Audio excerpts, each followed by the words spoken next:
दोस्त आपका host R K और आप देख रहे हैं आरके ट्रेडिंग। तो दोस्तों, ट्रेंड लाइन का किस तरह से यूज कर सकते हैं रीटेस्टिंग और एक्यूमुलेशन एरिया में, साथ ही ब्रेकआउट एरिया में, कुछ स्विंग कॉल्स का एग्जांपल लेते हुए मैं आपको यहाँ पे समझाने की कोशिश करूंगा। आप देखिए, समझिए कि किस तरह से ट्रेंड लाइन के बेस पर आप किसी भी स्टॉक्स के स्विंग्स लेवल को पकड़ सकते हैं, उसके रिटेस्टिंग लेवल को आइडेंटिफाई कर सकते हैं और उस पर अगर एंट्री बनाते हैं तो एक अच्छा प्रॉफिट भी बना सकते हैं। प्योर एजुकेशनल वीडियो है दोस्तों, ध्यान से देखिए, समझिए। 3-4 स्टॉक के मैं यहाँ पे आपको लाइव एग्जांपल देने की कोशिश करूंगा विथ आने वाले उसके रेंज के लिए कि किस लेवल पे वो पोजीशन बन सकता है। प्योर एजुकेशनल वीडियो, ध्यान से देखिए, सीखिए और समझिए। आगे बढ़ता हूँ, वीडियो का शुरुआत करता हूँ।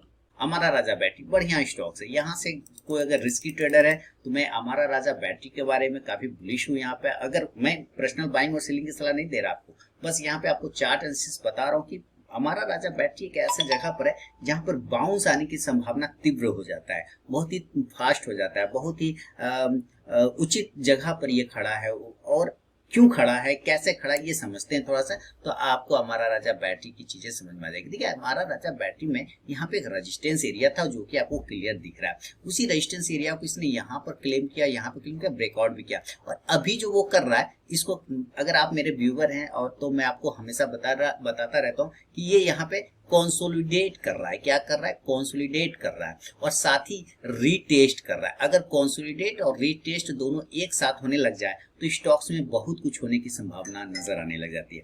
कंडीशन क्या होता है कि अब जो ये ट्रेंड लाइन है, जो सपोर्ट है, इसके नीचे ये नहीं आए। अगर इसके नीचे आता है तो फिर ये बेकार हो गया, फिर मेरे काम का नहीं है, फिर कोई फायदा नहीं है। तो ये काम का कब होगा? काम का कब होगा? जब ये कंसोलिडेशन एरिया के ऊपर सस्टेन करना स्टार्ट कर जाए हमारा राजा बैटरी।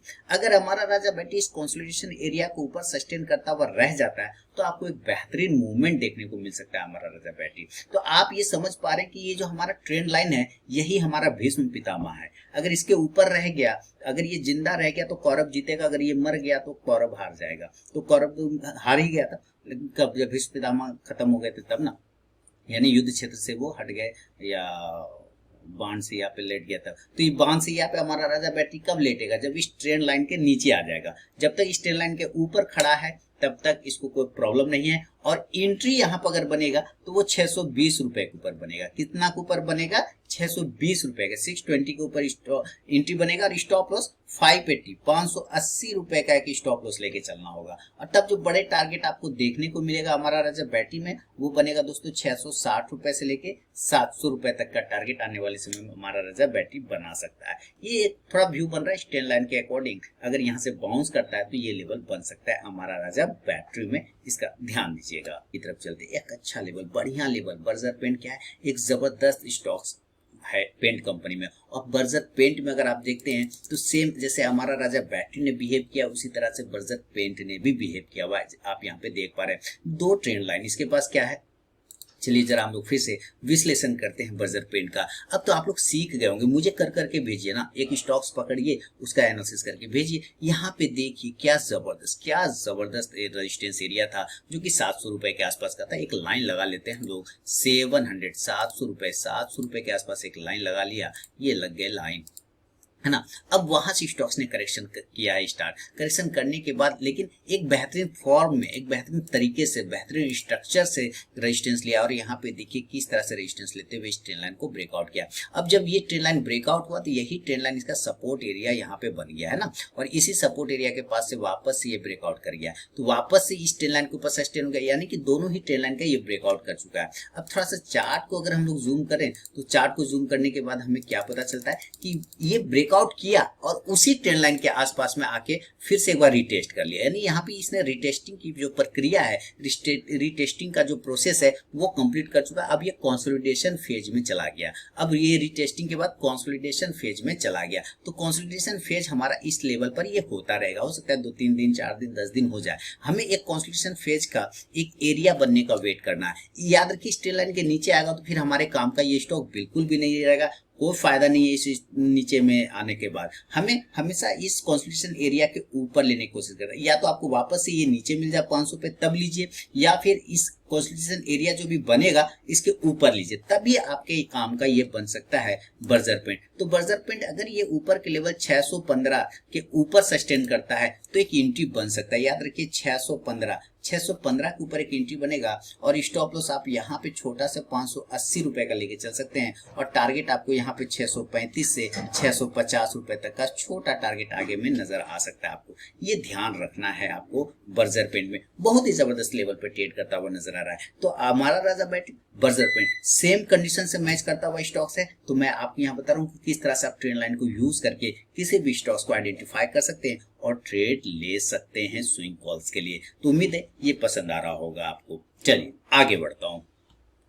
देखिए एजुकेशन शिक्षा हमेशा चलता रहना चाहिए, उसमें टेंशन नहीं लेना है। भारतीय एयरटेल अगला स्टॉक मैं आपको बता रहा हूँ। भारतीय एयरटेल जबरदस्त स्टॉक। एक बड़े बॉक्स एरिया को ब्रेकआउट करने के लिए भारतीय एयरटेल पूरी तरीके से साजो सामान के साथ तैयार हो रखा है, पूरी तरीके से लाव लश्कर के साथ तैयार हो रखा है। आप यहाँ पे देखिए कितना दिन इसने अपने आप को इस एरिया में कंसोलिडेट किया है। एक बॉक्स एरिया, उस बॉक्स एरिया का रेंज को अगर हम पकड़ते हैं तो ऊपर का रेंज आता है 800 रुपए का और नीचे का रेंज आता है 725 रुपए 730 रुपए का। अब आप ये देखिए कि अपर रेंज 800 रुपए का है और नीचे का रेंज 730 रुपए का, यानी कि ये 70 पॉइंट के रेंज में ये कब से कंसोलिडेट कर रहा है? जनवरी से लेके अप्रैल तक में कंसोलिडेट कर रहा है। अब ये मई के शुरुआत में ही इसको ऊपर में आने की कोशिश कर रहा है। तो जरूरी नहीं है कि ये ब्रेकआउट करे। मैं अगेन आपको यहाँ पे बता दूं, ऐसा हो सकता है कि यहाँ पर से ये नीचे आ जाए, या हो सकता है एक आध कैंडल ऊपर क्लोज करके वो वापस नीचे आ जाए। लेकिन एक बात को, इस बात को आपको बिलीव करना है कि ये जो 730 रुपए वाला लेवल है ये फिलहाल नजदीकी एरिया में एक सपोर्ट का काम करेगा। 730 रुपए का जो एरिया है वो आपके लिए एक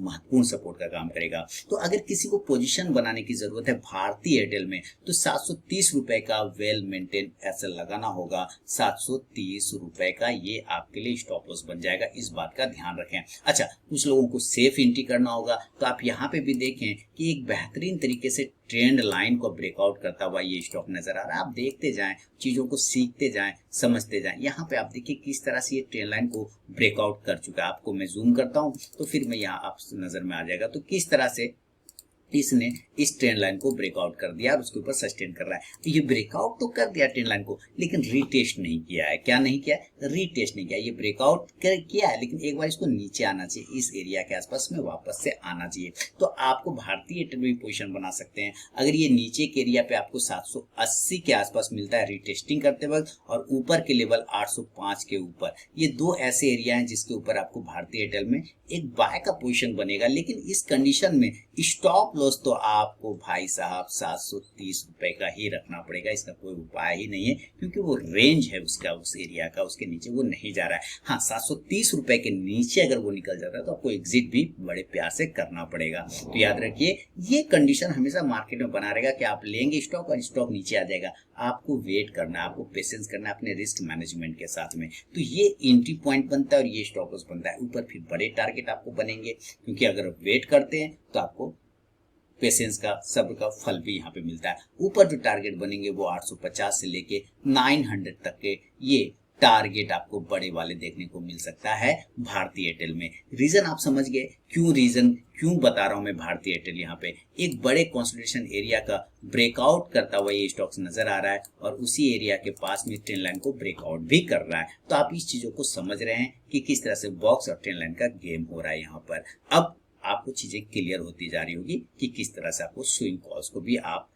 लेके आपको सर्च करना। लेकिन ये सारी चीजें आपको अपने वॉच लिस्ट में जाके देखना है, सारे स्टॉक्स को देखना है। आपको मैजिक नहीं होगा कि आपको कोई बता देगा कि भाई ये देखो ट्रेंड लाइन टूट रहा है, ये देखो, नहीं, वो खुद करना होगा। गाइड से आप कब तक पास करेंगे? आपको कभी ना कभी किताब तो पलटना है, तो किताब को पलटिए, चार्ट को देखिए। यानी किताब पलटना मतलब चार्ट को देखिए, सिस्टम पे जाइए, टाइम बिताइए। चार्ट क्या बोलता है? तुम मुझे समय दो, मैं तुम्हें समझ दूंगा। अगर आप उसको समय देंगे तो वो आपको समझ जरूर देगा। तो चलिए आगे बढ़ता हूँ। भारतीय एयरटेल बेहतरीन ब्रेकआउट स्टॉक्स होता हुआ इन लेवलों के साथ में, याद रखें जो लेवल मैं यहाँ पे आपको दिखा रहा हूँ, ये लेवल वापस से आपके सामने में ले आता हूँ। कहाँ गए वो लेवल? ये 780 से 805 के ऊपर लेना है। रिटेस्टिंग के वक्त भी ले सकते हैं 780 वाला पे, स्टॉप लॉस 730, टारगेट 850 से लेकर 900 तक का बन सकता है। चलिए आगे बढ़ता हूँ। डाबर में एक मूवमेंट आपको लेना चाहिए, डाबर में एक आपको रिस्क लेना चाहिए। अगर आप रिस्की ट्रेडर हैं, अगर आप पोजिशनल ट्रेडर हैं, तो डाबर एक बेहतरीन स्टॉक है जहां पर आपको एक मूवमेंट बन सकता है। स्टॉप लॉस 515 रुपए के आसपास का लगाना होगा डाबर में। आप ध्यान से देखिए, डाबर में जो स्टॉप लॉस है वो 515 का है। क्यों 515 का? क्योंकि इस बॉक्स एरिया का जो निचला सिरा है वो 515 रुपए के आसपास आ रहा है। 515 के नीचे चला गया फिर तो ये कमजोर हो जाएगा, फिर हमारे काम का नहीं है। लेकिन चूंकि डाबर इसके ऊपर होल्ड करता हुआ नजर आ रहा है, तो एक बार डाबर में रिस्क पोजीशन लिया जा सकता है। चूंकि अभी इस स्टॉक्स में वैसा खास मूवमेंट स्टार्ट किया नहीं, तो पोजीशन लेंगे 535 रुपए के ऊपर। कितने के ऊपर? ये जो अगर आपको पोजीशन लेना है, बाय लेना है, वो 535 के ऊपर लेना है, 535 के ऊपर लेना है, और स्टॉप लॉस 515 रुपए का लेके चलना। एक बॉक्स एरिया को ब्रेक करने का कोशिश कर रहा है, एक एनआर रेंज को ब्रेक करने का कोशिश कर रहा है डाबर, इस बात का ध्यान रखें। और जो टारगेट होगा ऊपर के लेवल में वो 550 से लेके 575 तक का, 575 तक का एक टारगेट बन सकता है